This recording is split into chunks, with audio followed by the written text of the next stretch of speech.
बिस्मिल्लाहिर्रहमानिर्रहीम। अस्सलामुअलैकुम नाज़रीन, प्रोग्राम दीन से दुनिया तक के साथ मैं हूँ आपकी मेज़बान तैयबा मेमन।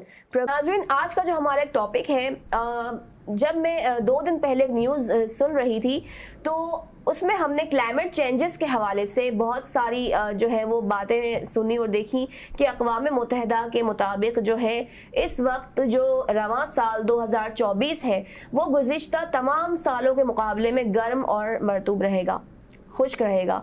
तो किस हवाले से किन वजूहात की बिना पर ये मौसमियाती तब्दीलियां असरअंदाज हो रही हैं, मुरतब हो रही हैं? क्या असरात मुरतब होंगे, जो है मनफी असरात मुरतब होंगे या फिर मस्बत असरात मुरतब होंगे? और कहते हैं हमारे साथ इस वक्त स्टूडियो में मौजूद है जनाब डॉक्टर मोहम्मद शफीक चिश्ती साहब, जो कि होम्योपैथिक मेडिकल साइंस में 40 साल तजुर्बाकार डॉक्टर हैं। अस्सलामु अलैकुम। जी वालेकुम सलाम। बहुत शुक्रिया सर, आप हमारे प्रोग्राम में तशरीफ़ लाए। बहुत शुक्रिया आपका कि आपने दावत दी। बहुत शुक्रिया सर। सर ये बताइएगा कि मौसमियाती तब्दीलियाँ इस वक्त काफ़ी असरअंदाज हो रही हैं माहौलियात पर भी, इंसानी ज़िंदगियों पर भी। तो सर क्या असरात मुरतब होंगे इन मौसमियाती तब्दीलियों के? क्या असरात मुरतब होता आप देख रहे हैं? बिस्मिल्लाहिर्रहमानिर्रहीम, सल्लल्लाहु अला हबीबी मुहम्मदिन व आलिहि व सहाबिहि व बारिक वसल्लम। ये जो माहौलियाती तब्दीलियाँ आ रही हैं, क्या इनके इंसानी जिस्म पर असरात होते हैं? हमारा जिस्म जो तख्लीक किया गया है उसका इंटरनल एक टेम्परेचर है जो कम व बेश फिक्स रहता है, और बॉडी की खूबसूरती ये है कि अगर टेम्परेचर वेरिएट कर जाए बाहर का तो इंटरनल ब्रेन से रिफ्लेक्सेस जाते हैं और इंटरनल टेम्परेचर जो है फिर कांस्टेंट होना शुरू हो जाता है। अगर सर्दी है तो इंटरनल टेम्परेचर जो है बाहर से एडजस्ट होकर कांस्टेंट रहता है, डिग्री फ़ारेनहाइट ही रहता है, और अगर बाहर ज़्यादा गर्मी है तब भी वो एक कांस्टेंट उस अंदाज़ में रहता है। यानी ये हमारी बॉडी की अपनी खूबसूरती है कि उसको इस अंदाज से तख्लीक किया गया है कि टेम्परेचर वो कांस्टेंट रहता है। लेकिन अगर बाहर का टेम्परेचर हद से ज़्यादा हो जाए तो इंटरनल टेम्परेचर को बैलेंस रखना मुश्किल हो जाता है। वहाँ दिमाग के रिफ्लेक्सेस जो हैं वो बन तो रहे होते हैं, ऑर्डर्स बन तो रहे होते हैं। दिमाग एक चीज़ रिसीव करता है, एक चीज़ ऑर्डर देता है। सेंसरी नर्व से दिमाग तक बात पहुंचती है और नर्व्स के ज़रिए ऑर्डर पहुंचता है। अब जब बाहर का क्लाइमेट जो है वो बहुत ही ज़्यादा चेंज हो जाए, यानी बहुत ज़्यादा गर्म हो जाए या बहुत ज़्यादा ठंडा हो जाए, तो क्या होता है कि दिमाग तक रिफ्लेक्सेस पहुंचती हैं।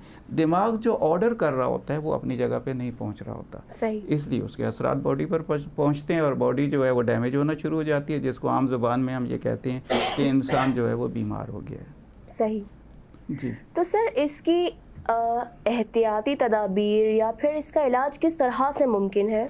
देखिए, पहली बात तो अच्छी कही आपने, एहतियाती तदाबीर। हमने अपने आप को पहले तो सेफ़ रखना है। सेफ़ रखना सबसे बड़ी कामयाब कोशिश होगी। सेफ़ रखने के लिए यह है कि अगर मौसम जो है गर्मियों से सर्दी की तरफ आ रहा है या सर्दी से गर्मी की तरफ जा रहा है, तो आपने फ़ौरन ही फ़ैसला नहीं लेना कि मौसम तब्दील हो गया है। बिल्कुल। बल्कि अपने जिस्म को ये मौका देना है कि आहिस्ता आहिस्ता ये एडॉप्ट हो। हमारे यहाँ ट्रेंड ये बन गया है कि कल तक सर्दी थी, आज ज़रा सी गर्मी हुई, हमने सारे गर्म कपड़े उठा के साइड में फेंके। बिल्कुल। और हमने क्या किया कि पानी जो पहले फ्रिज में भी नहीं रखते थे अब हमने डीप में रखना शुरू किया और उस पानी को पीना शुरू कर दिया। तो आपका जिस्म अभी उस तरीके से प्रॉपर एडॉप्ट नहीं हुआ है। जब प्रॉपर एडॉप्ट नहीं हुआ तो जाहिर सी बात है कि आपने जल्दबाजी से खुद को खुद बीमार कर लिया। तो आप ये समझते हैं कि ये हमारी अपनी कुछ गलतियां हैं या नाअहली है जिसकी वजह से हम बीमारी की जानिब जो है वो पड़ जाते हैं? देखें, एक वक्त में क्लाइमेट जब चेंज होता है तो पूरी जो एक शहर में अगर क्लाइमेट चेंज हो रहा है तो उस शहर की पूरी आबादी जो है उस पर उसके इफ़ेक्ट आ रहे हैं, लेकिन सारे बीमार नहीं होते। सही। सेलेक्टेड बीमार होते हैं। तो इसमें कुछ इम्यूनिटी सिस्टम का कुछ मसला होता है? दो ही बातें हैं।